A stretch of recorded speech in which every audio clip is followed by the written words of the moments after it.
Today on the podcast, I'm happy to be joined once again by Charlie de Melo, but also distraught this may well be the last time he comes on for a chat about his character, Imran Habeeb, following his tragic death on Wednesday. He played a hugely popular character on Corrie for just shy of 400 episodes, and it really is an honour to count him as a friend of the podcast too. Charlie, lovely to see you again. How are you doing? Lovely to see you, Michael, as always. My jaw dropped when you said 400. I couldn't believe that. Almost 400. It's been quite a lot, hasn't it? You squeezed quite a few in, especially over this past 6-7 months or so. I packed them in for sure. Yeah, I was very sort of the bottom heavy, as it were, my tenure. Yeah. Now, Charlie, would you mind just standing up and flashing your T-shirt for us, please? Oh yeah, 100%. Yeah. There we go. Look at that. See, Charlie's got his Conversation Street T-shirt on. I've got my Imran Habeeb polo shirt. We didn't even. Which we did not coordinate. We didn't coordinate that, by the way. I was wondering. I'm going to look like such an idiot if I'm wearing this. I was kind of hoping that you would wear that as well. Right, nice to see it. Now, Charlie, the biggest question on everyone's lips this week is what's happened to the beard? Never mind. Where's the beard? Well, it was a sort of decision I'd made when I first started there. This is going to sound a lot sort of warblier and worthy than it actually is, but I made the decision there to always maintain a sort of relatively consistent character look, so that in the event that I did move on, or it would be a relatively sort of easy change in order to kind of get out of that little box, or the little bubble of Coronation Street, that that now it's like a definitive, it's a statement of intent. I have gone, I am an actor in my own right. I have the capacity to look different ways and act in different ways, and all this other stuff. And so I decided whilst I was there to keep the one thing, have apart from when COVID was going on, when you couldn't get a haircut, but to have a fairly sort of severe parting, the kind of consistency with the costume, and the beard was part of that as well. So then the moving on, you can't really tell now because one, I've got a hat on, and two, it's too short to really make a difference anyway. But the hair's slightly different, the beard's gone. I'm wearing the best T-shirt ever made. And and so it's as simple as that, really. Nice. No, well, we remember back to your first episode when you had quite the bushy beard going, didn't you? Yes, I looked very different there. That was I don't know if I've told that story on the podcast before, but that was partly, entirely down to the fact that I was in the middle of doing another job, because I booked Corrie whilst I was doing a play in London, where I had to look really kind of bedraggled, and basically kind of the elevator pitch for the character was that you literally every scene he's sort of being woken up from under a train, like that. Have that as being your impetus, Charlie. And I was like, okay, I guess I can go for that. So when I started working at Corrie, and I had to be this sort of cut, straight-laced and sort of well put together lawyer, God love them, the hair and makeup department had a job to do, because they had to kind of fashion this weird Trumpian mess on top of my head into something that looked like something resembling respectable. But I think it's safe to say that it was a hill that was too big for any of them to climb. Well, that excuses the beard, but what about that terrible Mancunian accent? That is entirely me. That is entirely my fault. That was what's the word for now? A cockiness, I guess, in my like oh yeah, Mank. I can do Mank. I can knock that out in an afternoon. And then getting onto set, because the thing I was trying on the day is that it's always easier to go bigger and be asked to go smaller, as opposed to starting off small and then being asked to go bigger. They're essentially the same thing, but one feels much more difficult than the other. So I just went, okay, I know Mank, and also I'm going to go big, and with the assumption that someone might go, Charlie, maybe turn it down a little. But that's just not how it really works over there. You have a lot of autonomy as an actor over there, and how you play things, which, having come from the theatre, was not something I was particularly used to. So it was a combination of my own cockiness, really misplaced self-confidence in my ability to do a Manc accent, and yeah, my attempt at kind of just trying to kind of make an impact. I'm big, and it was just this broad, like Gallagher-esque nonsense. It was terrible. And people need to thankfully go listen to it, don't they? I mean, it's been a long time now. It's a bit like, you know, when you go back and watch the first series of The Simpsons or something, it's like, oh, their voices are quite different back then. Yeah. Like, it doesn't sound like Walter Matthau anymore. Yeah, for sure. Right. People noticed a few days ago that you posted a picture yourself on Reddit and Twitter, and that's how we noticed that the beard was gone. So what made you decide to do that AMA on Reddit? 'Cause that came out of the blue, I think, didn't it? Yeah, it was, honestly, it was like I have been sort of lurking on that subreddit for a while, like for a good chunk of my tenure there. Like, I've always found it really helpful to, like yourself and Gemma, and you know, and other kind of resources, to kind of hear how these things are going down, how are these things being read, because the one benefit, really, unlike other shows, that Corey's turnaround is so quick that I can do a scene 6 weeks later, you guys are then responding to it, and then I can remember having filmed it, as opposed to other stuff where you have to wait months, if not years. And so I can go, okay, that was working, that's not working, this is working. And because stuff that I do on the day, I might be thinking, well, this is a really sad scene, and everyone, once it airs, thinks it's really funny, or vice versa. I go, oh, okay, so that's how that's being read. Okay, I can kind of now extrapolate what of my performance is being read in this way and kind of adjust accordingly.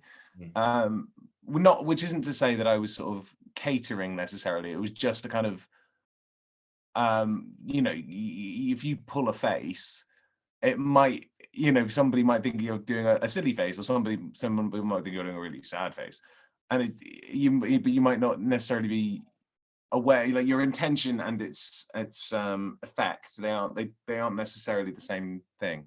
So to kind of see it almost in real time, as far as filming stuff is concerned, was really good. And so I've gone on a complete tangent. So basically, to go to the Reddit thing, I did, so they to me have been a really valuable resource, and they've been a community that I have enjoyed being not so much being a part of, but kind of like lurking on the kind of fringes of.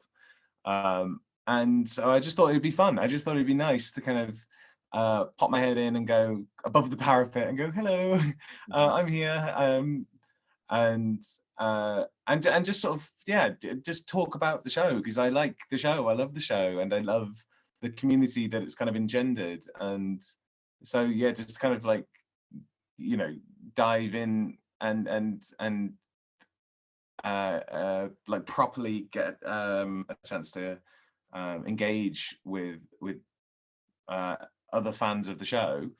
That's essentially what it was. It wasn't a kind of, you know, because there were a couple of people there that were talking about me having given back and things like that, which that kind of made me a little uncomfortable, because it's like, that implies that, one, me just chatting is worth a damn anyway, and two, it implies that I've kind of actively been taking things from people.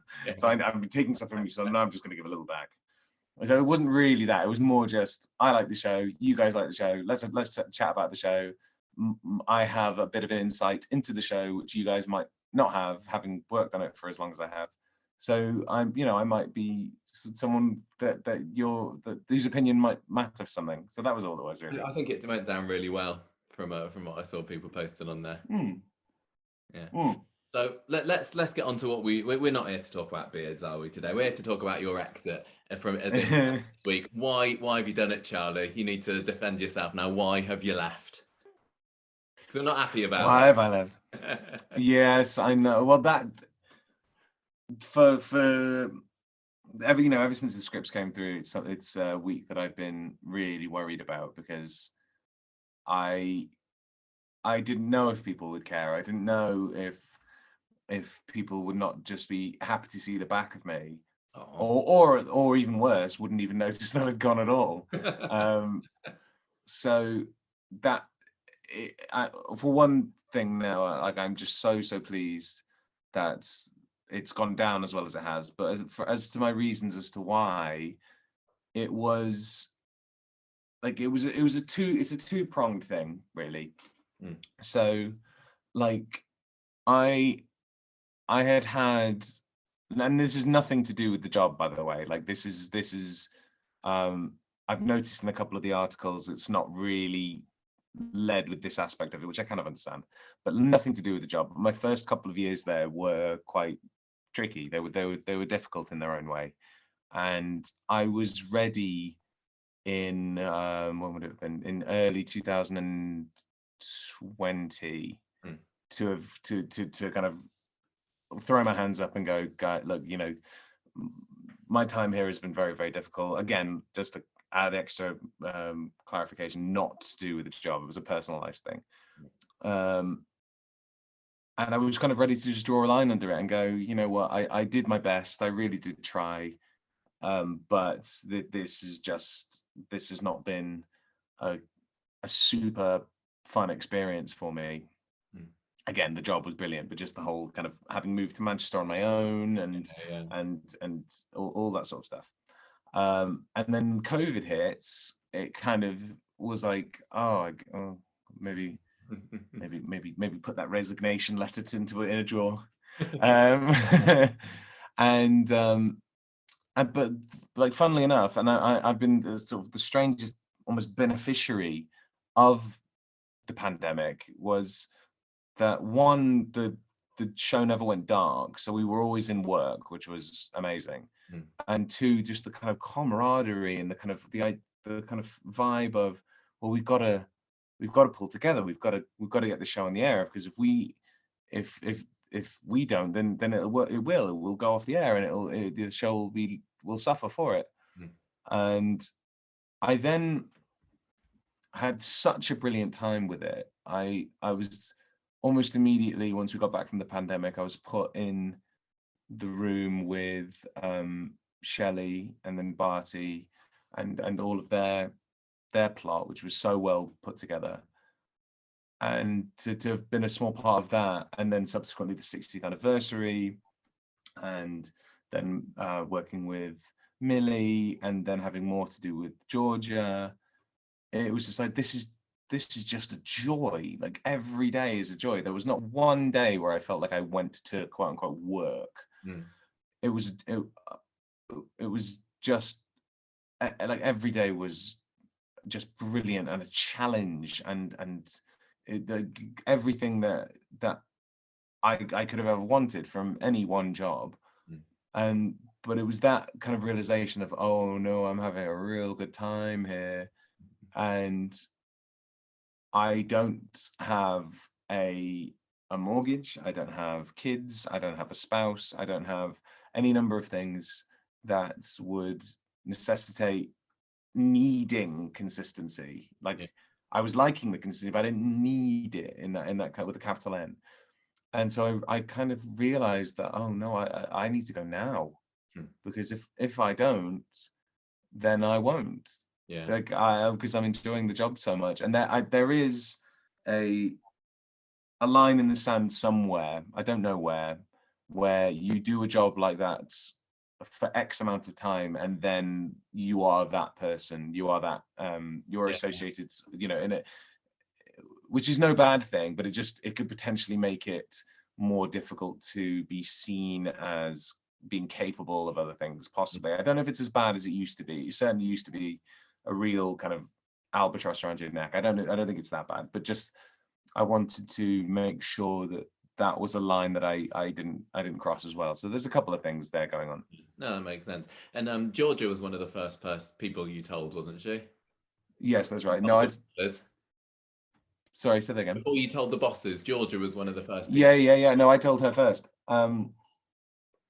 Can you just So hold up your whiskey glass to the camera? Just show us. Oh yes, sorry, yeah, no, this is my my leaving gift. I don't hang on, do I need to hold my hand behind it? No, I can see it. Which is my my that's my start date there. That's the first episode of Imran that ever aired, which would have been Rana's sort of second wedding, which also is where that horrible broad Manc accent is. So if you it's on YouTube, you can find it. It's terrible. I haven't seen it. Did you get that glass for yourself, or was it a gift from someone? That was a gift. It was a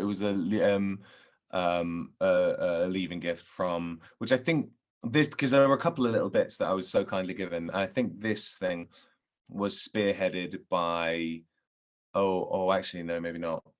Anyway, but the people that spearheaded the lot were Georgia, obviously, Sally Carmen, Jane Danson, Sally Ann Matthews, Millie Gibson. So yeah, so it's one of those guys. It's one of those guys that so kindly got it for me. They know me well enough to know what I like. So anyway, we were talking about you were telling Georgia first, weren't you, about your intentions to leave the show? I've seen it happen before where someone leaves and then the people that are kind of directly connected to them, they can kind of sometimes go a little adrift, and it takes, because especially if it's kind of late notice exit, so and it takes time for the next kind of long-term story conference to come around again before these people can kind of get put back in the mix. And so I wanted to make sure that she had more than enough notice to if she wanted to go upstairs and pitch stuff, because she's so unbelievably whip smart and so sort of engaged with the show, that she would be able to do that. She would be able to go upstairs and go, look, this is a good route for Toya to take. These are the kind of relationships that would be good to forge. These are the trials and tribulations. And so I made sure that she was aware first. And it was just the funniest thing, because I had kind of girded myself to tell her, and for about 2 or 3 weeks I just avoided doing it. It felt like I was breaking up with her, honestly. Like, it was just the worst. And so what I eventually did was I bumped into her, and she kind of noticed that I had a bit of a furrow in my brow and looked a little bit kind of perturbed. And she goes, Charlie, are you okay? And I go, okay, no, if not now, then never. I won't do it. She goes, Georgia, can I have a word? And she was terrified, because she, for some reason, despite the fact that she's the loveliest person in the world, she thought that she had done something wrong, and she had somehow annoyed me, which is literally impossible for her to have done. And so we sat outside on the bench, which is, for those that haven't been to the studio, it's basically the front of the hospital, is what they use it for often. There's a little bench out there. And I just sort of sat her down there and just said, so Georgia, I'm not going to be re-signing my contract. And she just took this huge sigh of relief, because she was like, I thought I'd annoyed you. And I was like, oh, you seem really pleased that I'm leaving, because she just done this. That's so fair. So she was very supportive, then. That's good. I suppose she's a very lovely person, isn't she? But... yeah, the best. So how does it work when you come to not sign your contracts? How quickly do things then start moving? With like, okay, so this is how we're gonna write you out and so on. Did the wheels start turning quite quickly? I think they had to, yeah, because they do long-term story stuff a year or more in advance. And I had given them 9 months notice, as far as I knew at that point, because my contract was up in November of last year. So I had given them what I thought was more than enough time, because the thing is, you don't want to give necessarily too much time, because then that becomes very easy for them to just kind of quietly write you out and just put you on the shelf for the remainder of your tenure. Not necessarily saying they would do that, but it'd be easy for them to do it. Yeah. And you don't want to leave them too little time, because one, that's going to be really annoying for them, and two, you're likely just going to get bunged in the back of a cab and have, like, because there's no build up, you have no opportunity for build up. So there's a sweet spot there, which I I thought I kind of managed to find. Mm.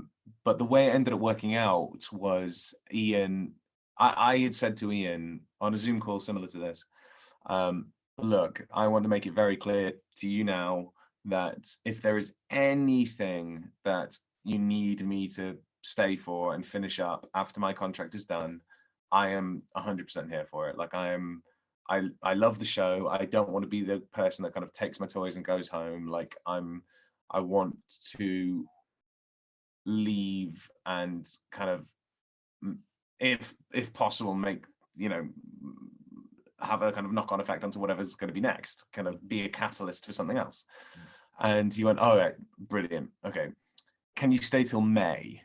I was like, oh, okay. I thought it was going to be a couple of weeks just to kind of like tie up the loose ends. But no, can you stay for a further 6 months? Which at the time I was a little bit like kind of doing that kind of blinking meme.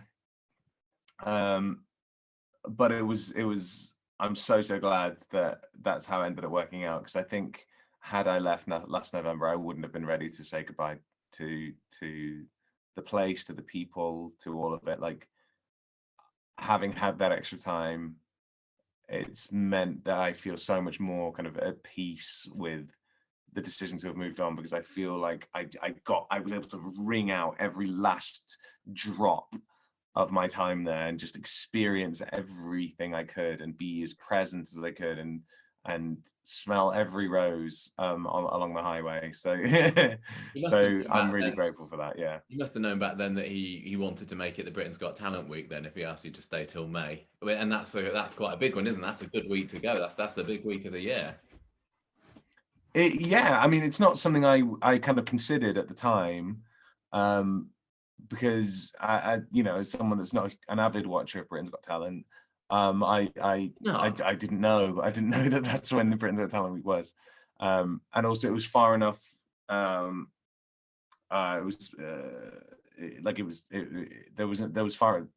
It was far enough away that we hadn't gotten the scripts or anything like that, so I didn't know that these are consecutive days or any, you know what I mean? Yeah. Which that in itself was really good for me. I thought, like, I really liked the fact that it was presented that way, and it was it was such a sort of singular story week that that was something that I just really grateful for, because I personally am really grateful for the way in which it went down. I think that's at least partly down to the way in which it was presented too. So the whole BGT thing is brilliant now in sort of hindsight, but I didn't know it at the time. Yeah. So I guess when the beginning of the story really was the moment when Imran slept with Abby, wasn't it? Where were you when you found out that was going to happen? And well, it was the evening of last year's BAFTAs. It was when I found that out. And we were getting beamed in from the Rovers set. Yeah. And myself and our assistant producer, we'd had a little too much to drink, and she says, "You're never gonna guess who you sleep with." And she left just enough of a pause for my brain just rattle through every single person's name in the entire cast. And I was going, oh God, no, they're going to do a Kelly. They're going to do a Lolita. They're going to do Kelly on me. And my heart was just sinking. Yeah. And then she went, Abby. I was like, fantastic, brilliant. Because it was like, one, it wasn't that awful option that I was thinking of. And two, it just meant, oh, brilliant. I get to do some stuff with Sally Carmen. So I was buzzing. I was absolutely buzzing. So, and it's proven to be probably one of the, like, it's going to, like, if my time there is going to be defined by anything, sort of nervous shrug, then it probably is that. It probably is my time with Sally Carmen and beyond. So, yeah. Yeah. Were you aware back then that would also mean you fathering her child? I don't know if that aspect of it got told to me at the time. I think that might have been something I discovered in a script. I don't remember. That might have been one of those things where you're just turning through and going, wait, what? What? You must have seen some speculation So that from fans or even from us on the podcast that Abby would end up with Imran's baby. So what was it like seeing all the speculation from people? You know, were you following on, looking at all the theories and stuff? I dip my toe into these things. Like I said, like I've got a sort of lurking presence on the subreddit. So so I do check in with these things once in a while. I try not to be too sort of slavish to that, because then therein madness lies. So I try and just sort of check in, satisfy my curiosity, and then get out. But the whole like, especially in the before it was revealed who he'd had this one night stand with, the theories that were coming out were fascinating. Like and also the potential story threads that people were kind of coming up with they weren't just like outlandish sort of ramblings. Like some of them were like genuinely really well put together trains of thought, and I was like, oh god, yeah, that's a pretty good idea. Maybe they should have done that. But yeah, so it was, but also it just, there is something to be said, particularly kind of these days, and on a show like this, where if it sort of sparks off a story sort of that we tell, kind of sparks off a kind of the, you know, a level of interest in people, and that kind of lets them kind of spin a yarn of their own. Like, because that's it's so it's fascinating. It's fascinating, and it's really kind of exciting in a way that it shows that how invested people are, and yeah, there's something really exciting there. It's the kind of like it's the kind of opposite of apathy. Like it's a real kind of enthusiasm, which is great. Yeah. So how did you feel then about finding out that you'd be killed off? Well, there's a story.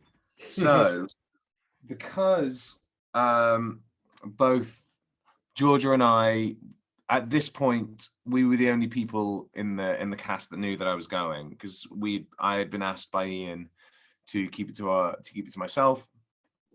I said, well, it's a bit late. I've already told Georgia. So she said, well, just keep it amongst yourselves. So she and I, we were holding on to this for the better part of a year, really. Wow. It was like 10 months. Yeah. And we were getting towards the tail end of last year. And it was a case of, well, you know, Charlie, you're about to sort of enter the kind of final furlong of what you're doing here. You should really kind of, you know, find out what's going on. And Georgia, she kind of instigated the meeting with Ian over Zoom, which and he can spin a yarn, can Ian? Like he had us on a Zoom call, and it was a work day. We were due to start later on in the morning, so about 10 or 11, and we both sat down in our respective houses. And he just is talking. He's like, so this is going to happen. There's going to be this. He's going to support her in the maternity sort of fight for custody. He's going to turn against her. He's going to think there's going to be drugs. There's going to be this, and blah, blah, blah, blah, and just information just spilling out of him at a rate of knots. Mm-hmm. And he gets towards, and we're like, Ian, we've got to go. Like, what's the exit? What's the exit? We're like, Ian, we've got to go. Like, you need to tell us what his exit is. All right, yeah, sorry. So, okay, you cut to Leanne picking up a phone. Okay, her zoom in, her face is dark and kind of mysterious, but she's definitely gotten some bad news. And of course, Imran's died. And then we find out that there's been a car accident. We say, wait, Ian. Well, what did you just say? Can you rewind back a little bit? He goes, yeah, okay. So Leanne picks up the phone. No, don't fast forward a little bit. Not the Leanne bit. What was the thing you said about me? He goes, well, of course, Imran dies. And it was just like again. When was this that you found out? This would have been just for Christmas, right? Okay. Of last. Yeah. And initially, I was like, oh my god, because one, it means that I'm actually going to be getting like an exit, and not just a, cheerio, have a good time in I don't know, insert country here. And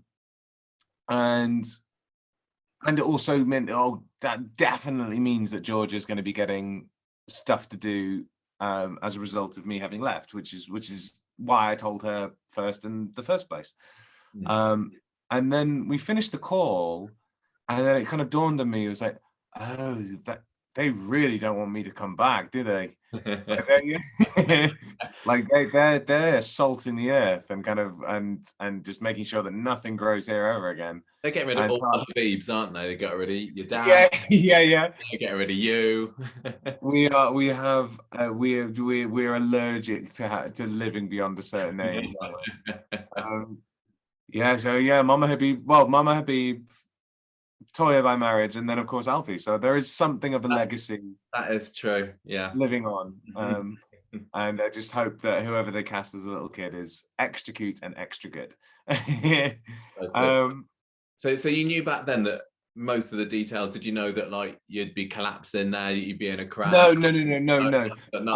Well, because they were still kind of a bit up in the air. Because I think they were kind of trying to find the location for the crash. Because initially it sounded like it was going to be careening sort of through a building. Oh wow! And we kind of inside the rubble. Yeah. So very evocative of what ended up happening to Rana. But that wasn't the way it ended up happening. And he did kind of mention briefly that in my sort of final moments of life, getting Toya out of the car, that was one thing that always was part of it. Was making sure gets her out of the car, that when actually the chips are down and his own life is sort of heading towards its end, he does go for Toya first, and in a kind of, the bravado and the kind of like the lies and all the stuff that he's kind of covered himself in, all that stuff falls away, and when it's actually truly important, the person he does go for is his wife. Yeah. So that was always there. That was always part of it. But I think at one point it was supposed to be kind of like teetering over the edge of something, as opposed to kind of going through something. But it was kind of in flux for a little while. But I kind of had the bare bones of it for what would have been 4 or 5 months before we shot it. But it was only later Ian spoke to me. I say later after this initial Zoom call we had with him, where he got back to me and said, no, it wasn't, because he is also quite sort of matter of fact in the way that he says stuff. And so he said, no, it wasn't like some easy decision. It wasn't like ding dong, the witch is dead. It wasn't anything like that. It was genuinely a difficult decision, which was nice for me to hear. Like, he's under no obligation to say that sort of thing to me. And they had toyed with different alternatives, none of which really fit the character or the story. Yeah. So there were, I think, versions of 3 different options. So leaving this back of a cab, insert country here, off you go. Leaving with the baby. Yeah. And then potentially leaving with Abby. I think I might have actually made that one up, but that was certainly an option for me. And I thought, well, they're not gonna. Yeah, sorry, Sal. You're whatever they're paying her isn't enough. Like, that woman is the hardest working woman in this or any industry, as far as I'm aware. She's an absolute machine. And they would be, foolish to let her go. Especially to see an idiot like me off. So do you think they made the right decision in the end? I think so. There are versions of this, like I've spoken about before, like the Gary, but that would have, I don't know, the redemption of Gary, the redemption of Kelly, and their kind of, and Laura, like the stuff with the 3 of them plus Maria, of course. That was so good, and any kind of fly in the ointment for that, like, I want no part of that. Like, I'm quite happy to leave that as it is, because I thought it was brilliant. there is the option of him obviously having been going to prison for having lied about his lied in court like that. But I just don't know if the actual term time for a crime like that would be long enough justify me not coming back. Was it nerve-wracking knowing that you absolutely couldn't come back to Coronation Street, or you? Yeah, no, it was 100%, because I had in the back of my head, it wasn't a sort of a super kind of focal point, because obviously I'm leaving for a reason. Like, I'm leaving to, you know, go into the unknown and try these new things and do the stuff that kind of scares me again, and that actively makes me nervous.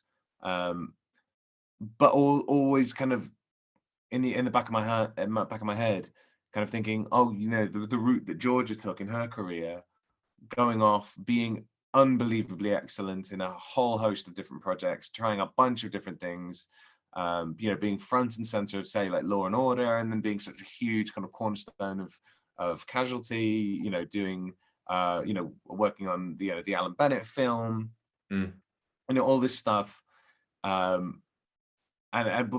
was able to kind of come back and kind of be welcomed into the family again, because that, you know, because that is what that place is. It is a family.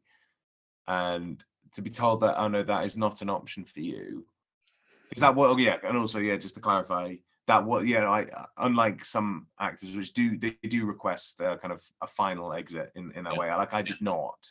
I just wanted whatever was best for the plot, and especially for Georgia, like whatever would be the kind of the best leaping off point for her. So to be told that, oh no, you will never be coming back here, and just working purely statistically, like, I will never work with Georgia again. I will never work with Millie. I will never work with Jane. I will never work with Sally Carmen. And like that was when that kind of settled. It was like, that was when the kind of the breath got knocked out of me a little bit, and went, oh, okay, yeah, no, this isn't a kind of, you know, a whim anymore. Like, this is a kind of decision that I have to metaphorically live or die by, unlike, you know, Imran, who literally had to die by it.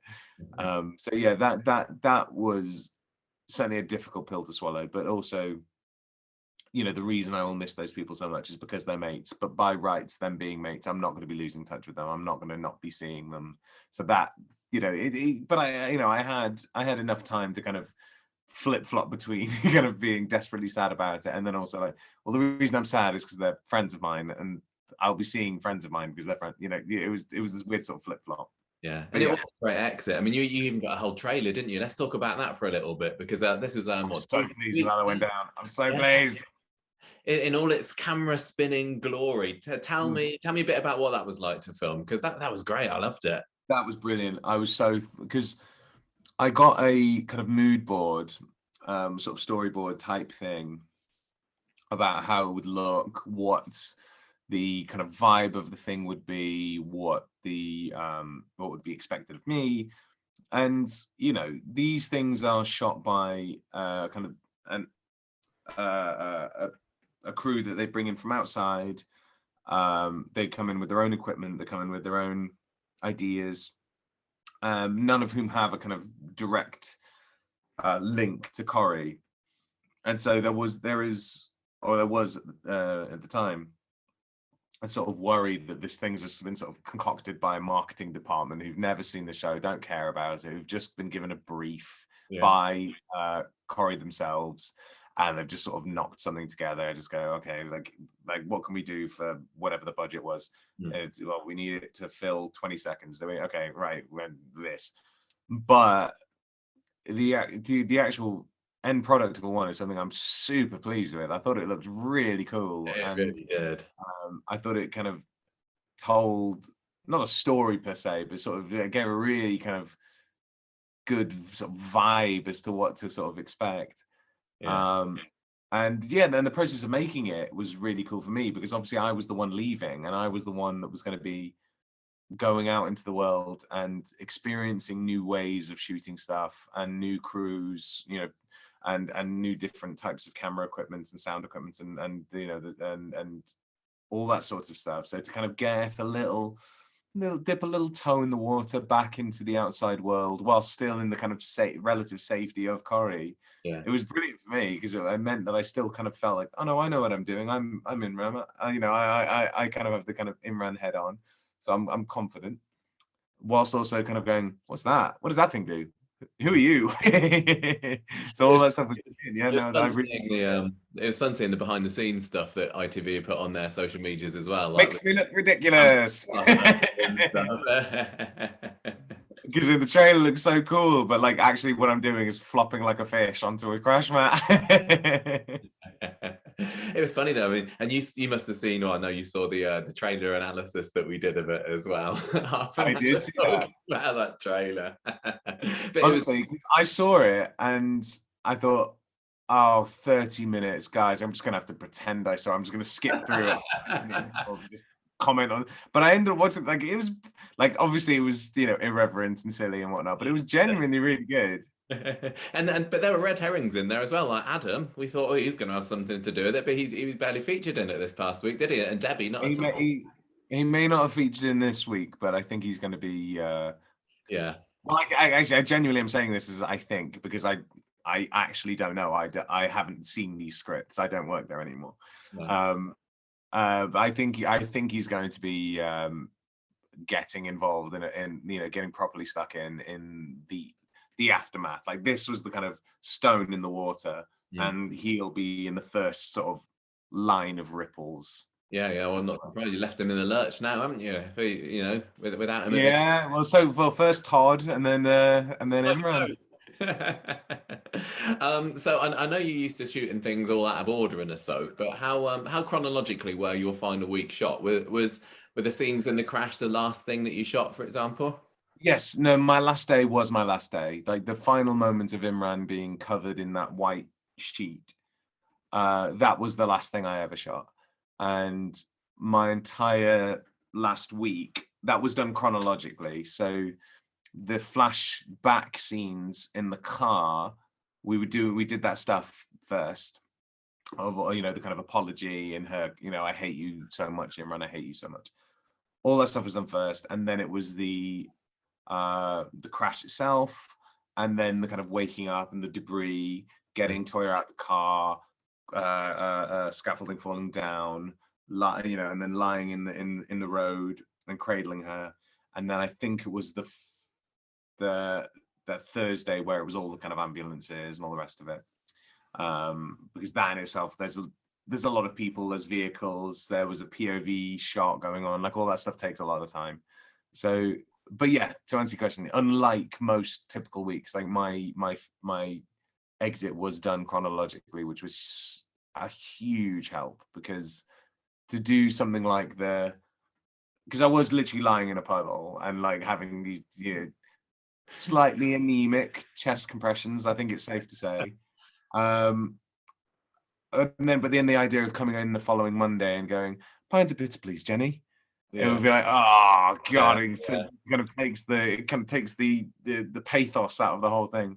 So to remember what was running through your head as you were getting the chest compressions, as you were getting the blanket pulled over you? Was there ever like a moment of, oh, what have I done? Just sit as bolt upright and just go, no, I'm fine. Yeah, no, I mean, especially as well, the point at which it really hit was when the scripts first came through, and I read them on my own. Everyone else had gone home, and I read them on my own in the green room, one by one in their entirety, and to see it in black and white like that, it was like, oh yeah, that's it. And there was a kind of, it wasn't like I didn't cry, I didn't kind of feel anything like acutely. It was kind of like an absence of something. It was just like like a real, I don't know, there's really sort of uncanny feeling, and which then got sort of taken over by kind of just looking up and around my surroundings and just going, I am really gonna miss this place. Yeah. Like that, you know, and that's as sort of simple as it was, really. It was just, yeah, like all this, you know, it's been a huge part of my working life and my life, proper.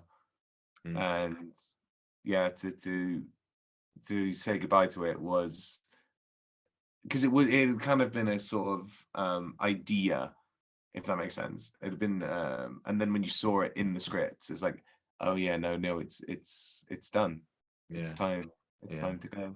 It must have been quite fun doing all the action scenes leading up to it, though, because that must surely have been the most action-packed scenes you've ever had to film on Corrie, weren't they? I was kind of racking my brains trying to think of other things you've done like that, but I don't know whether think of anything that lived up to it. Yeah, probably. I've been beaten up a few times. But yeah, no, it would have been. It will have been. And also the thing that I liked about it is that it wasn't just, walking away from an explosion whilst not turning back or anything, like, which would obviously be cool, but it's like the stuff that I was doing, it was telling you something about this guy. Yeah. Like he's been, like, because he's been lying so much lately and convincing himself so much of his own lies lately, that to see him be selfless in that way, it was like, oh, actually, like, when push comes to shove, and the fact that, even as his his life is sort of fading away, the last thing that he tries to do is get into the ambulance with his wife. Yeah. Because he doesn't want to leave her side. Yeah. And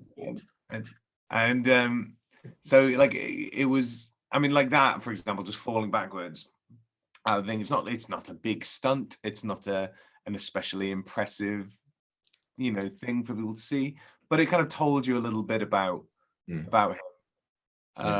Which then that's what I really like. Did you have to be taught like how to fall properly, and were you like worried that you were going to hurt Georgia or anything when you were doing no, that was the main thing, because like I've kind of covered a lot of that stuff before, like when I did my training 1,000 years ago, and on subsequent jobs, like I've had to kind of fall and roll and tuck and do all that sort of stuff. And so that was less of an issue for me, but it's like I've never had to do it whilst holding someone like against my body before. And Georgia, for those of you that have only ever seen her on TV, that haven't seen her in real life, she's like a beautiful little bird. Like I just didn't want to kind of hurt her or break her, because I'm quite a sort of stocky fella, and so I didn't want to just like crush her into dust and grind her bones to make me bread. So that was tricky, and that was genuinely tricky, and something that we did have to kind of go over again, and this is something that I wouldn't usually do, but it's just like I just wasn't feeling happy about the kind of the pulling out the car and the fall, and so I was like, I'm just going to sorry, Georgia is what she's known by. I just want to do it one more time, and I just want to kind of really give it some welly. And so I don't even know if that's the take they used, but it just meant that I just to satisfy my own kind of sort of actory neuroses, to just have one that was like, instead of sort of tiptoeing around it. But yeah, like, and then like, going through the car, and I was kicking a car door open, and dancing around it as I'm pretending stuff's falling around me, because it's all been comped very, very well. Like because I've watched that sequence a couple of times now, and I think it's actually pretty seamless. Yeah, it is. It's good. It's good. It was a bit of great. We saw because they put behind the scenes stuff on the Corrie socials as well, and we saw there was green screens for bits of it, but it looked pretty good, I thought. Yeah. So yeah, it was all very, very cool. It was all very, very cool, and again, it was just like, they're not just wanting to just quietly see me off, like they're like to see all this stuff happening around me, stuff falling down, and like, and they trashed like a couple of really fancy cars. It's like, oh yeah, no, so like, they're investing in this part of my story. And so it was just a sort of nice little bit of validation there, a little sort of tip of the hat as I was leaving. I saw that you had stunt doubles as well, didn't you? What were they for? Yeah. Well, to be honest, and Zav, who was mine, who I actually need to. There's a photo of him and I together, which I should put up somewhere because it's uncanny. Like the dude is like, it's such a good resemblance. Like it's crazy how much he looks like me. So what ended up happening is well, because they did the crash itself for one thing, so like big check for that, which I was not even present for, let alone watching or anything. I wasn't even on set for that. But what ended up happening is like all the stuff that that Georgia and I ended up doing ourselves was stuff that they were kind of there in case. So if one of us didn't feel comfortable, or both of us, then we could have swapped in, swapped out. So because Claire had her own double, whose name escapes me, I'm so sorry. But like, so she could have come in and worked with me and done the kind of fall, or I could have left and Claire, Georgia could have worked with Zav. So, but what ended up happening is that I was just super keen to do it all myself, because I was just like, I want, this is it for me. You know, I'm not gonna be here anymore. Like, I'm not gonna get another chance to do any of this stuff.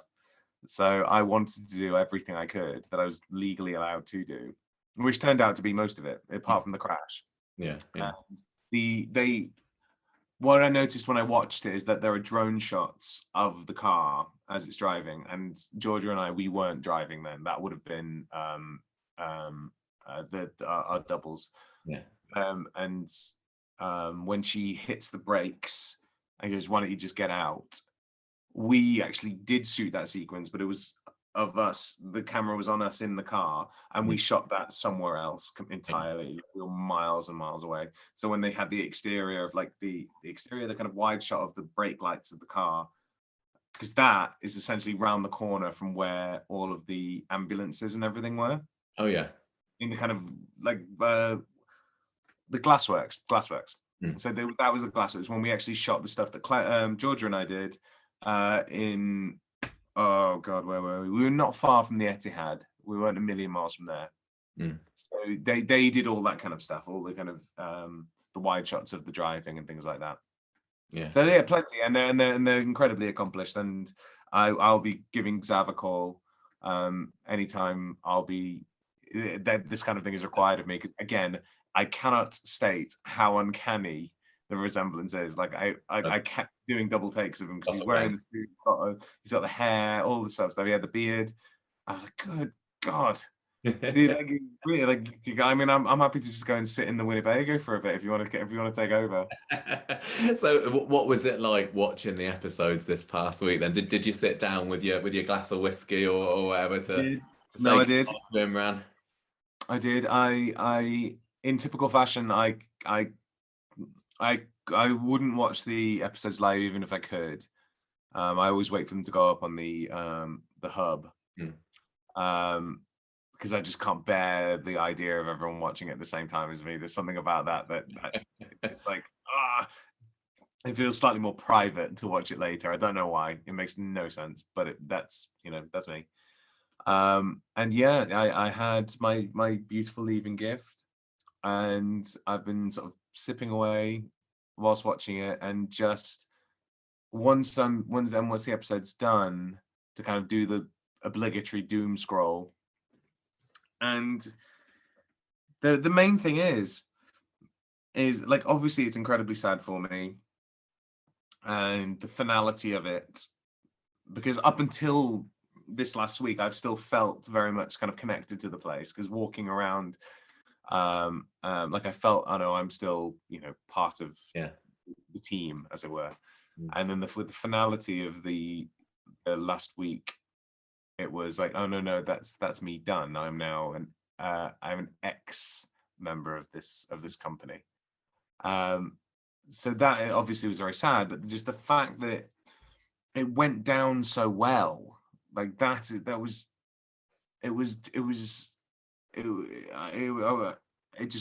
just took the sting out of the week so much, because the fact that it was in some way meaningful to people, and also surprising, because the thing about the leak earlier in the year of me leaving at all the thing that I was most sort of disappointed and annoyed about is that it was gonna be a case of, oh, people going, oh well, I guess he's going now. I guess he's going now. I guess this is like it would just sort of take the sort of surprise out of the thing. But the fact that it seemed to have been a surprise, even to you, and you knew before, you knew probably, legitimately that I was going. Yeah. And the fact that it happened on that Wednesday, and Yeah, I wasn't expecting that. well, and also the fact that, because it was written in the script, that Imran just sort of slips out of view. And I was like, oh no, that's good. Because he's basically like midway through talking and he kind of just dies on his feet, which is like, if you've been bleeding internally, like your heart just stops, then of course you're just going to just stop, like, and just stop speaking. So it would be horrifying in real life. But I was like, I was just thinking, oh, on camera, that's going to look so silly. That's not going to look right. That's just going to, it's just going to look like, I don't know, like the kind of the reverse of the Undertaker sitting up, of me just like eyes rolled back and just straight as a board and just fall. But that seemed to go down well, because people were like, well, wait, what just happened? Wait, that's kind of the vibe. That's what you want, because that's basically what Toya's thinking, is like, wait, what just happened? So like all of that stuff is, and like added together, has actually meant that this week has actually been really nice for me. It's, my exit was meaningful to a lot of people. My time there seemed to have been meaningful to people, like the kind of messages that I've been getting, and I have been reading them. I haven't been responding to them as sort of diligently as I would like. I'm useless. I've had so many. But they and yeah, they've been many, and they've been kind and generous and incredibly humbling. But I have been reading them. And it's been incredibly validating as well. Like, because you don't know, you're kind of, you do these things on a set or in a studio or wherever, and you don't know how it's going to go down. It might, and because I'm a kind of bag of anxiety and neuroses, I just assume that it's going to be the end of me.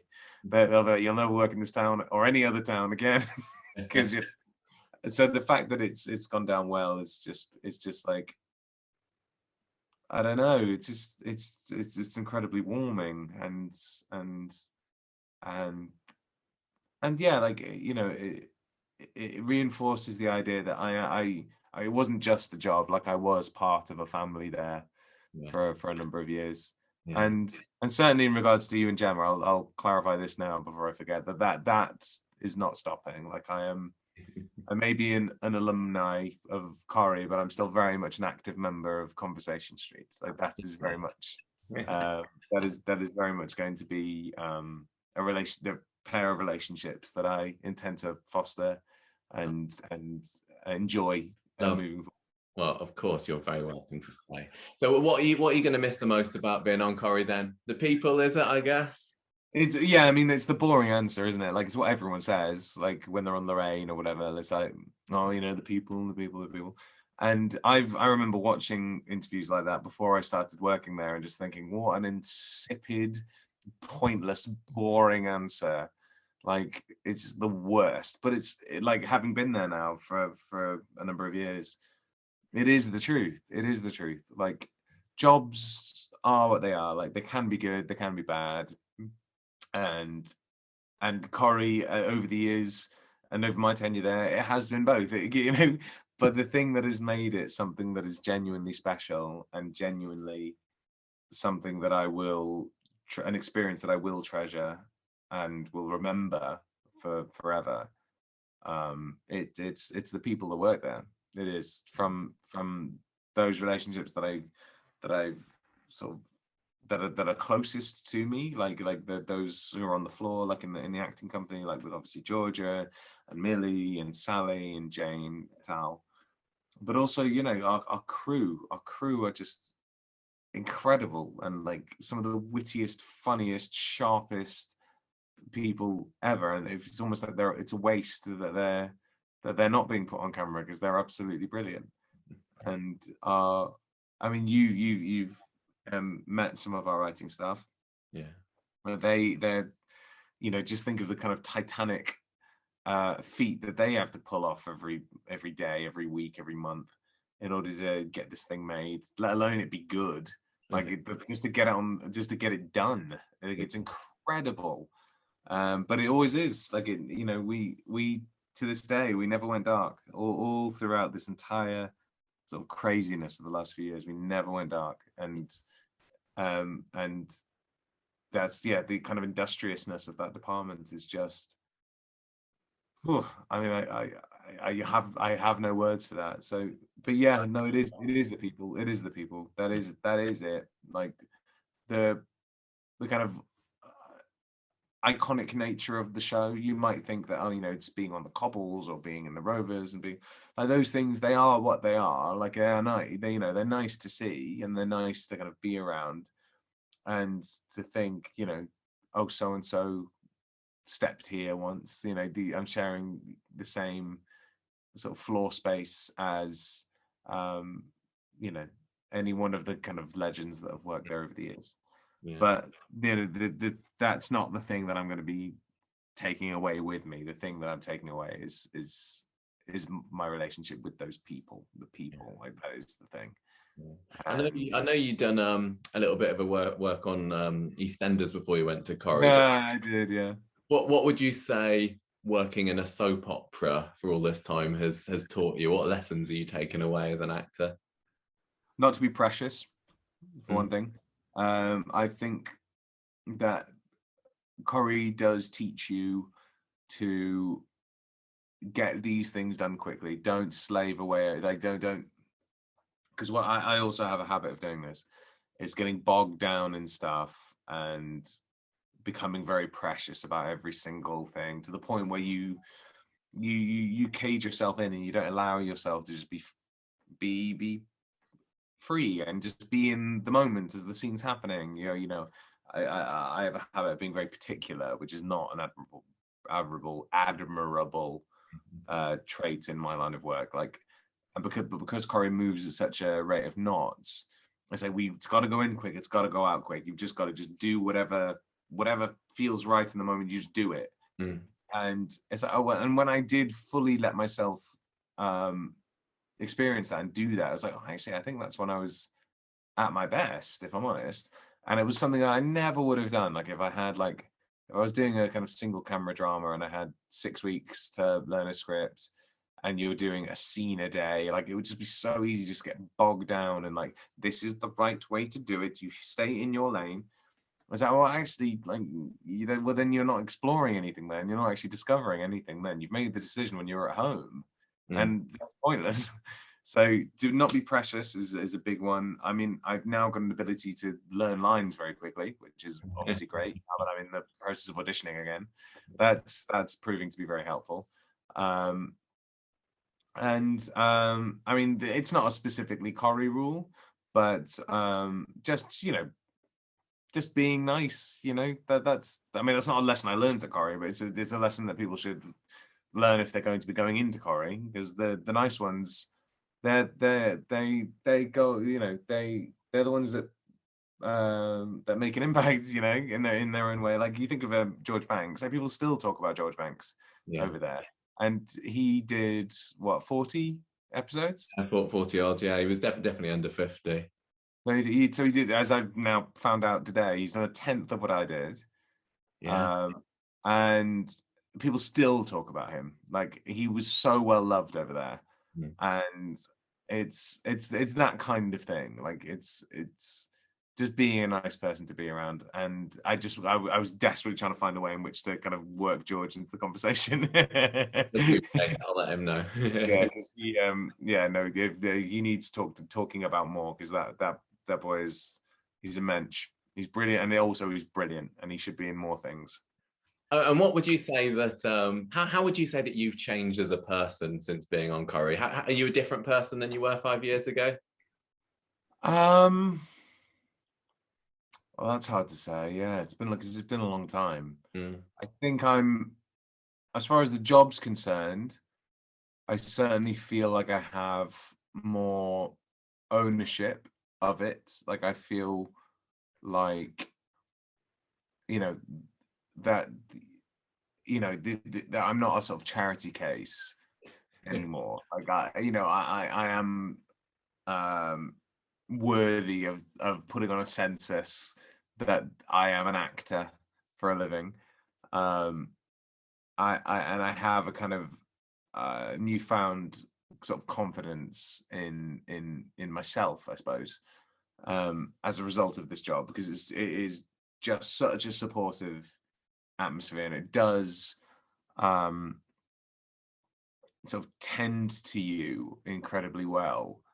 I feel like I've been allowed to have a voice, sort of in the behind the scenes of it, and also the obviously being in front of the camera. Yeah. So there is an ownership there that I have over my my not worth, that's a bit worthy, but my contribution and my yeah, just me, I guess me as a person. Like I feel less like a kind of a shivering dog, there to kind of like some butcher phrase. I'm not really doing that anymore. It's like no, I have thoughts, I have opinions, because in previous jobs, in a previous life, whenever a director, or for example, would come over and offer a note, I would take it so poorly, like not in a kind of like, "Rah, rah, rah," but I would feel like quite sad, like, oh no, I didn't do good, I didn't do a good. Whereas now I kind of just go, okay, yeah, no, it's a discussion, it's a two-way thing, like because I feel like I have something to say, I have an opinion that deserves to be voiced. It doesn't just become a kind of one-way thing, and it almost feeling like you'll be a schoolboy being told off. It's like, oh no, we're here, we're making a thing. It's a two-way street. It sounds blindingly obvious now that I'm saying it, but when you're, on a giant set with, dozens of people, and you're being told to maybe do it a little slower or something, something, whatever. It's like, oh God, everyone else is doing their job just fine, and I'm the idiot that's causing the delay. When it's not. That's not really how it works. That's not the thing. So it's that. Like yeah, it's that would be mainly it. Like I think for the most part, there's been a relative sort of consistency with me. Like it's the people around me that have they haven't changed as people, but like they're the sort of additive. Like I'm going away from that, not having necessarily changed like on a fundamental level, but I've changed in that I've got all these like extra loves in my life, all these extra these beautiful forever families, as we kept saying in the show. These amazing friendships they're the things that I get to keep, that I get to have, and they're no burden for sure. Yeah. Are you proud of Imran as a character and what you've kind of made of him and how he's developed over the years? Yeah, I am, I remember Yeah. back in the early days, Toya, was it Toya or Leanne, or both of them? I can't remember. Drew up a list of pros and cons of Imran. If you were to make that list now, Which I still have, by the way. I still have that. You like your memorabilia from the sets, don't you? If you were to make up a list about Imran now, his pros and his cons, what would you put on it? Oh, wow. I mean, Liar was one from the original list. That would have to stay. Yeah. He is. He. How do I phrase this? He is willing to sacrifice, and this covers a lot of bases, but he's willing to sacrifice literally anything in the course of doing what he thinks is right. And in the case of Jeff and Yasmin, in the case of Kelly and Corey, that worked out okay, certainly in the eyes of the audience. But in the most recent story, him being willing to sacrifice anything, it was his own morals, it was his relationship, it was his foster daughter, Like he was willing to throw everything away in order to do what he thought was right. Because I maintain that at the very least he convinced himself. His lying was convincing enough that he was able to convince himself. So that I mean that might also be a positive, I guess. Like he's very good at his job for sure. Yeah. I think he loves well and deeply. I think his love for his family, whether it be Alfie or whether it be Toya or his foster charges over the years, I think he does love absolutely. Like I think you saw that with his relationship with Rana. I think there is he commits and he commits hard. Mm. Although that being said, his romantic relationships didn't necessarily indicate that, because he is a bit of a dirty dog, as my award, which is no longer on the wall. Certified dirty dog. I'm in a different house now. So the dirty dog. So he oh, so that'll be it. He's a dirty dog. Sorry, this is supposed to be more pithy than what I'm making it. He's. I think he's a good lawyer. He didn't do well at actually winning cases. He won a few. He did well, did he? He won the. He won the. He beat Jeff, didn't he? That's the main. Yeah, that's one. That's 5 years and one. That's not great. Oh. No, he's not good at his job, but I certainly enjoy. He enjoys his job, whatever that's about. Okay. So you lend quite heavily onto the negative sides then, and I definitely got the impression over the last few months that that's more of what we were seeing to Imran, his kind of shady side. Did you mind that as you were coming towards your final exits, we were seeing more of the devious side of Imran? Well, yes and no. Like mainly, I was always, especially in the lead up to me leaving, my priority was facilitating whatever came next after I've gone, like making sure that that I didn't just leave a kind of void, that I actually was kind of a push towards the next thing, whatever that is. So if that meant that I kind of had to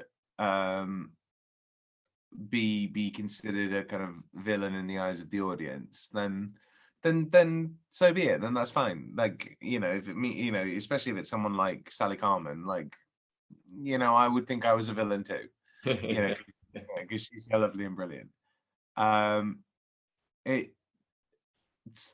There, like we've said before, like there are versions of the way I went out that I would have liked to have seen, but it would have, with the Gary stuff especially, but it would have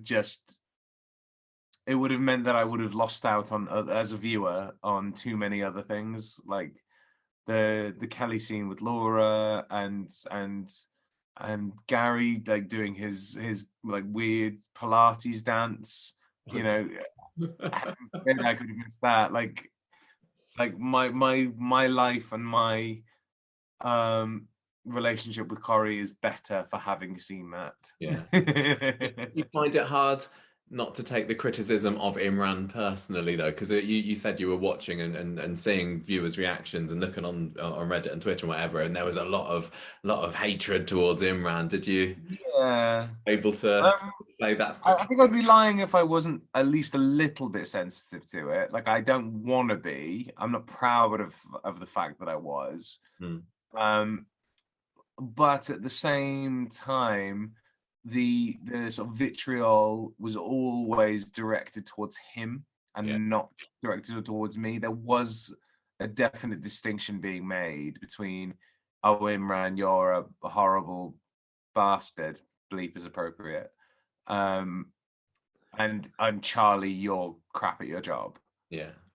Like there was a sort of distinction there, which was good, because despite the fact that I thought that this story would be a little bit more ambiguous, as to which side of the line the viewers are supposed to go on between Abby and Imran? It was at times. I still think it was. There were some really lovely scenes with you and Toya, but I mean, it's hard because when I was watching it, I was more on your side, because we're mates, and it was, and any time that you know, things were looking good for you, I was like saying, yeah, that's right, they are the goodies. But you're right. I think on the whole, it's felt like they wanted us to side with Abby more, and I think people have been siding with Abby more. So do you think it's going to be difficult for Toya to recover? Have you, you know, has she been left in the lurch a little bit by the story? Do you think she's gonna? No, I don't think so. I think the character of Toya has not, she's certainly not been left in the lurch. Like, she's going to be very much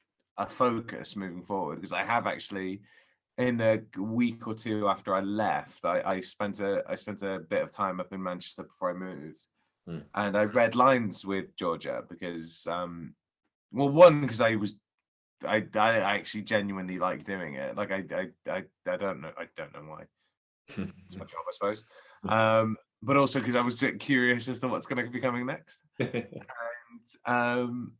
And the stuff that she has, like, there is she's going to be a big kind of figurehead of the show, kind of moving forward, and rightly so. It's been long overdue, and it's something I have spoken about for, not in such explicit terms. It's mainly been me, because she's obviously too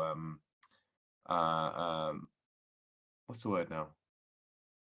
What is the word? Like, when you don't want to, oh, I can't remember words now. She's too nice. I'll stick with nice. to kind of go, well, I should be the focal point of the show. Modest, there it is. That's it, yes.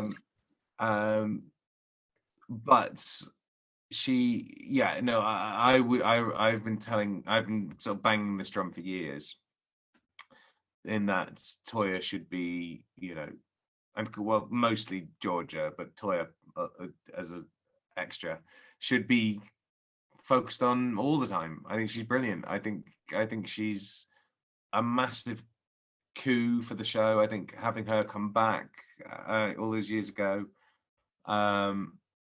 was such a brilliant get, and it's only now really that it's like she's being put front and center. Like, it's properly her.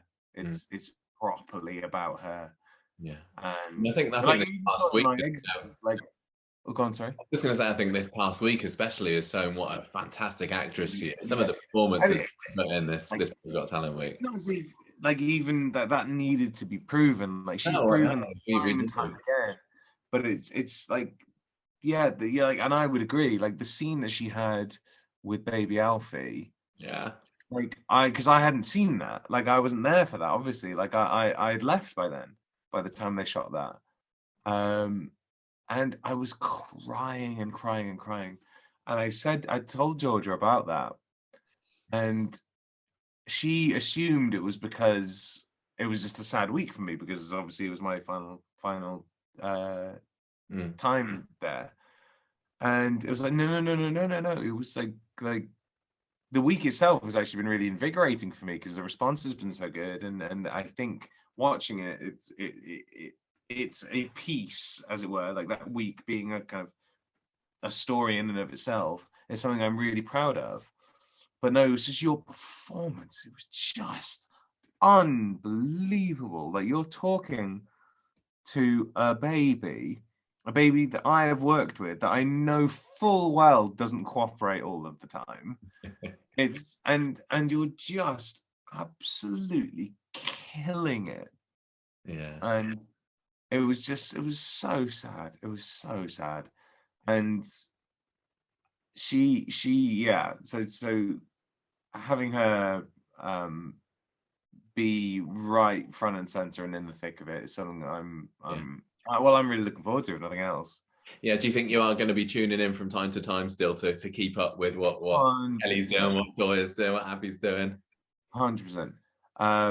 You've frozen video for me, by the way, so I'm not sure. Like, I'm good. Can you still hear me and see me? I can still hear you. We're fine. It's all right. Let's just plow on.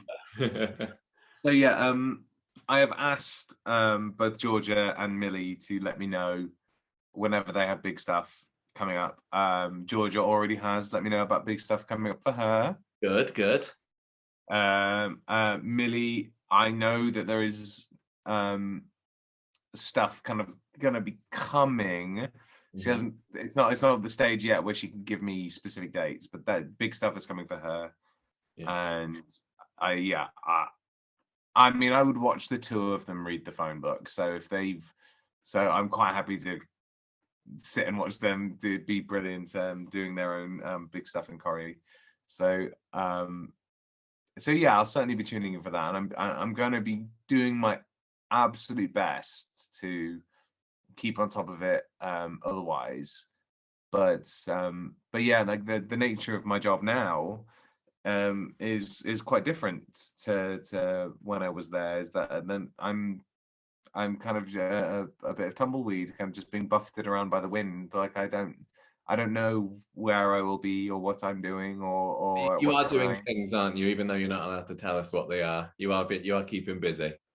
I am keeping busy. Yes, I know. I have been told under punishment of death to not mention anything, despite the fact that you are incredibly savvy, and I think that you've managed to work stuff out of me before. Like you mentioned on the podcast, when would it have been? It would have been the Friday's Just Gone. Yeah. How we met up with Charlie, and very good at keeping it quiet. I'm pretty sure I told you everything, but I might remember it differently because you're very kind of good at just going, and what about such and such? Oh yeah, such and such, such and such, such and such. Like you know exactly what to ask. You're very good. I'll do my best not to try and weasel this one out of you because if you've been told on pain of death, I wouldn't want to have that on my conscience. No, you wouldn't. And also between you and I, you wouldn't want to know anyway. Great. Okay, that's fine. Oh, right. What other things can we talk? We've been talking forever, but I still got more that I could ask you. Tell me something about your time on the show that you haven't told anyone. Give me an exclusive, Charlie. Tell me a story. Actually, okay. This is going way back. We spoke about this earlier about what I look like a thought out caveman in my first few episodes working there. So I was doing that because of a play, and that play was still running whilst I was doing my kind of audition cycle, as it were. So I had an initial audition with Jenny Radcliffe, and then I had to do a screen test with Bhavna. And she just basically had a kind of rotating door of potential brothers which is coming in. And the way the screen tests work at Corrie is it's basically they co-opt an entire set. In our case, it was the bistro. So we had a full set, full crew, lights, cameras, everything was there, right? And everyone there, and you've been there before, you've seen what that little waiting area looks like by the security. And we're all waiting there, and everyone looks just like a kind of a version of me that's in better shape and is wearing a nicer outfit. It's like, for God's sake, what is the point? Because I've come up on my day off from this play. I knew it was to play a lawyer, and so I tried on a suit, but I had this giant beard and this long hair, and it was like I look like Brendan Fraser in that like Neanderthal film. Yeah, I know what it's called now. Is it First Man? I can't remember. Anyway, I know the one you mean though. I look like a kind of defrosted Neanderthal. I look ridiculous. I'm not going to wear a suit. I'm just going to wear like jeans and a t-shirt and a jacket because like I can only work with what I've got here, guys. And so I get there. I'm in like turned up jeans and the Doc Martens, and everyone's there like three-piece suit, tie up to the neck. And I go in, and Bav obviously is an absolute delight. And I've been given the way that the screen test worked was that they give you a kind of dummy script where it's instead of it kind of just like making sense, it's like going from happy to raging angry to crying to happy again to angry to just to see if you can make your way through all those things and make it make sense, that's part of the sort of, I don't want to say test, but it's the best word I can think of, the sort of quote unquote test. And so I do all this with Bav, and it's all sparking off really well. We've got a nice kind of thing going on. And I walk away, and Jenny, who happens to be there, gives me a little nudge and goes, I think your job might be a good one. And I go, thank you very much. Because that never happens. You never kind of get any kind of positive reinforcement in these things. And then the following day, I think, I basically get a message via my agent going, is Charlie taking the mickey? And I go, wait, what? Why? Is because literally everyone showed up, like clean cut, nice hair, suit, and Charlie looked like he just woken up. And my agent panicked, said, Charlie, can you send them a picture of you in a suit, like looking good, like looking sharp now? And so I did. I found like, I just like, because I've been to press nights for plays and stuff like that. Yeah. And so I sent them a photo, and it was literally by the grace of the fact that I had done a play the previous year where I had to wear a suit and look nice, that got me the job at all. Like they were ready to kind of go, this guy is taking the mick. He's not serious about getting this job. He just showed up looking like a dopey ape boy, and just kind of, and barely, not even wearing a nice sort of any clothes or anything. He's just looking like a total scruff. And so, by the grace of my agent going, Charlie, would you make? So it was a photo. Yeah. Partly booked me the job. Well, I hope this is a lesson for you for future auditions. Then that's all I can say. Yes, yeah. Like don't. Well, in my defense, I was doing a job at the time. Like I couldn't shave, I couldn't cut my hair. I'm trying to think of another one that might be good. What kind of things? What kind of things? Tell us. I know. I already know the answer. The Rovers Shuffle already, haven't I? Yeah. You what? I've told you about the Rovers Shuffle already, haven't I? Yeah, you said about the Rovers Shuffle, getting in sideways to the door. Oh, can you tell us? I know some of these already, but for the listeners, tell us some nicknames that the cast have for each other, because I love these. Oh no. Oh no, the way you asked that made me think that, oh no, I should know some of these. Do I not? Are these things I should know? I thought that we've talked about this one. Tell us about your one with you and Chris Gascoigne, at least.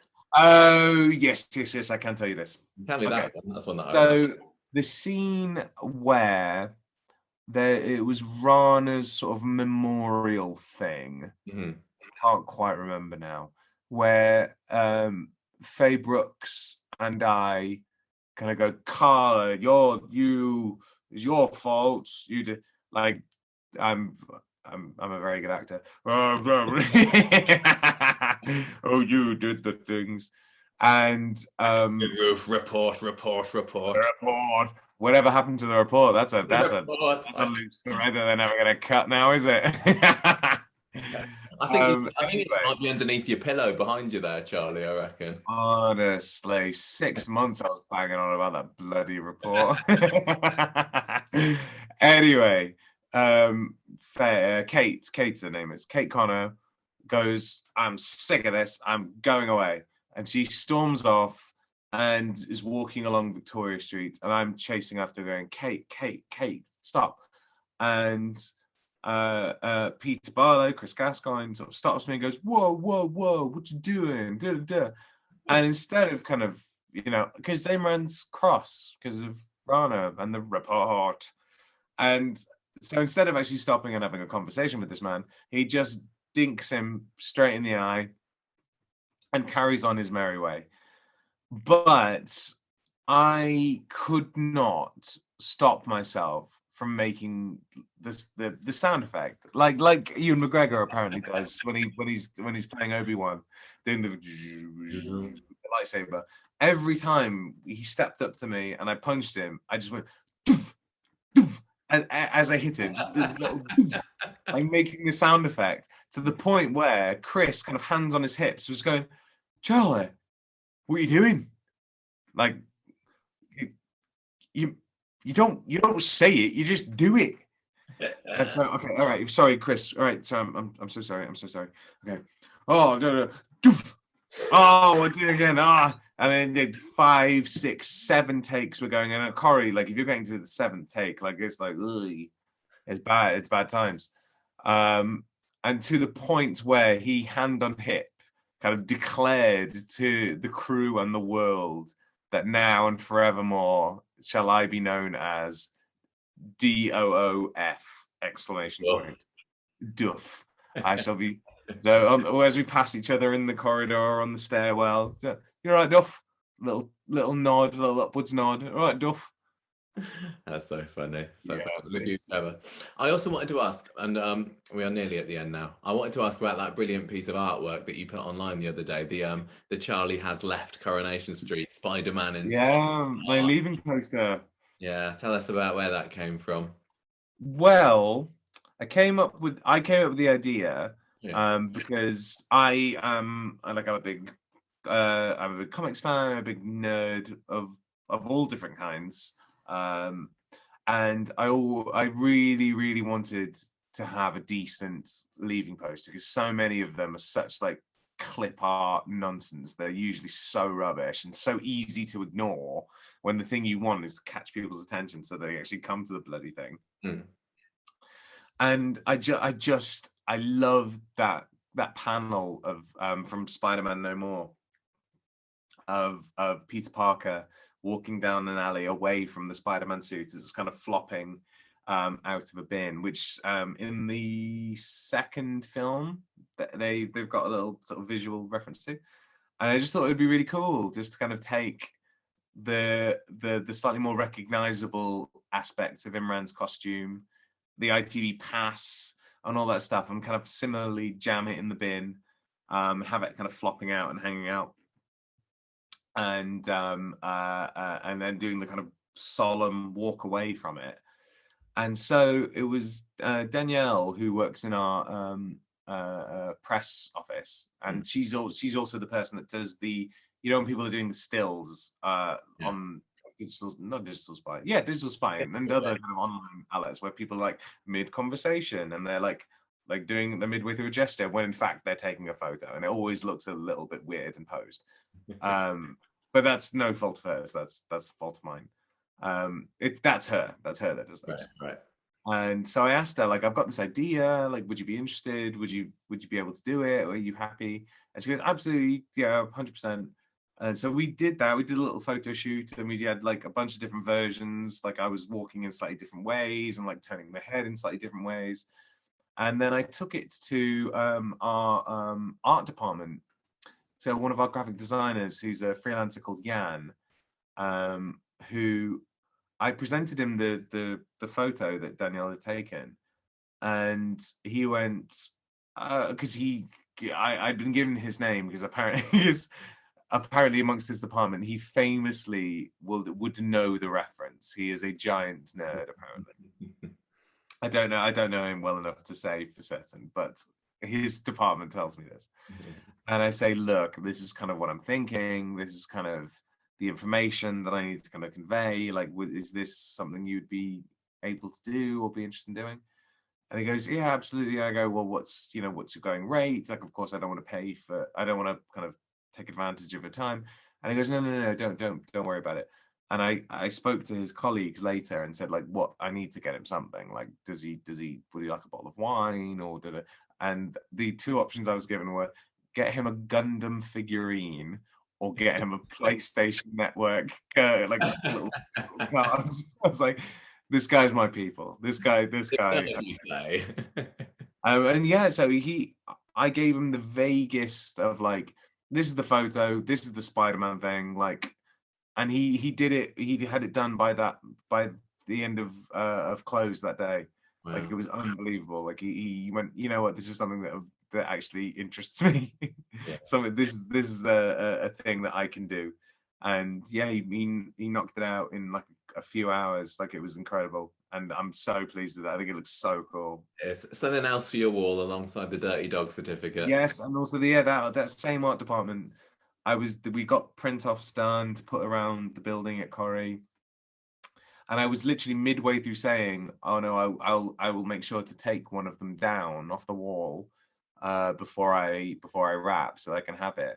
And literally, as I'm kind of midway through saying this, someone just presents me, I think it was Rose who works there, or Rosie, presents me a framed copy of that self-same poster, which I have not on the walls anywhere, because this is not where I live. It's in a box downstairs, and I can't wait to get it up again in all its glory.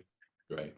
Right. This is going to be the last thing, Charlie, because this has been like a movie-length interview we've done today, hasn't it? But I wanted to try. It's my last one, Michael. Let me have my time. Are you going to come on to the anniversary podcast, I hope, in the summer? Oh, yes, I will. For that, I'm sure. We were not letting you go. Right. I want to do a speed round because I've never done one of these in the interview before. So I'm going to give you a this or that choice, okay? And you have to just tell me straight what you think. It's one or the other. Yeah, it's one of the, for example, if I was to say Corrie or EastEnders, the answers would of course be it would be Corrie. Exactly. Right. Or if I were to say live action Aladdin or original Aladdin. Okay, no, yeah, okay. Okay. You give me low balls. I like it. Right, so first one, Toya or Leanne? It would have to be Toya. It would have to be. What about Toya or Abby? Oh, it's still Toya, George is my girl forever. Okay, Elsie or Kelly? Oh, I don't know. Yeah, no, that is harder. Elsie doesn't have as much back chat, obviously. No. She literally never spoke. But no, that would be Kelly. Millie's a diamond. Lawyer Imran or family man Imran? Oh.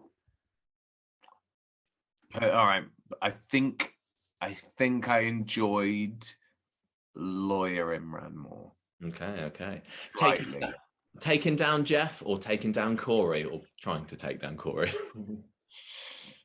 Again, close. I think it's the Jeff one. Okay. Barrister wig or big grey coat? Oh, coat can get in the bin.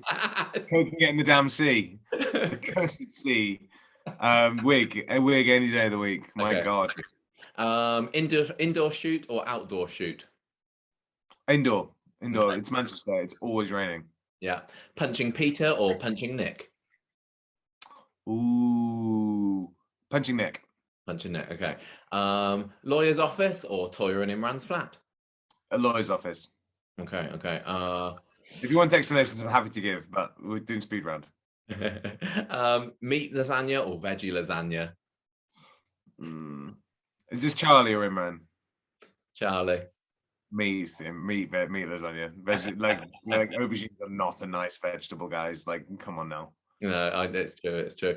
Okay, and I'll give you this last one. I did tell you about this one yesterday. This is from one of our patrons, Giselle. She wants to know: would you rather be run over by 1,000 duck-sized horses or one giant horse-sized duck? If it's a giant duck, it would have duck feet, wouldn't it? Yeah. So they're flat and kind of floppy. And would it weigh the same as a horse, or is it just the horse size? This horse, there's a lot of feather in there, isn't there? Yeah, and a lot of hollow bones. They've got hollow bones, haven't they, birds? I think just to get her over and done with, give me a giant duck. Okay. Because 1,000 little ducks, you're lying on the floor for days. Yeah. You're there for ages. Okay, I think we are done. You've passed the speed round, Charlie. That was very interesting. I passed. What do I win? I'll get back to you on that one. I win a lovely. Oh yeah, I love it. Conversation Street. A lovely Conversation Street water bottle, which you can fill with hot and cold liquids, and it keeps hot liquids hot and cold liquids cold. Nice. We'll use that on the adverts. Charlie, thank you so much. It's been lovely speaking to you today. It's been as always. The last one, I have really thoroughly enjoyed it and loved watching you on Coronation Street as well. You know. Yeah, thank you. Like, and I've said this to you before. Like, you and Gemma have been a constant throughout my time there, even before the three of us started chatting. Like you guys were my first kind of resource that I used, and kind of getting a lay of the land into what the hell I was getting myself in for. And so thank you from the bottom of my heart. Yeah, well, best of luck for the future, and I'm sure we will be seeing you soon at the Soap Awards as well. Are you going to the Soap Awards next week?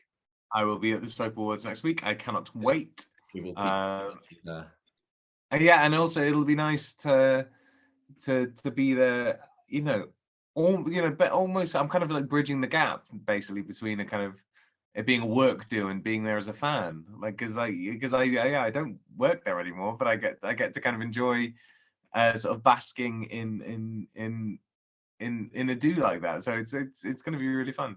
Yeah, good. Well, I will let you go now, Charlie. Thank you again, and I will speak to you again very soon. I certainly hope so. See ya. Bye-bye. Take care.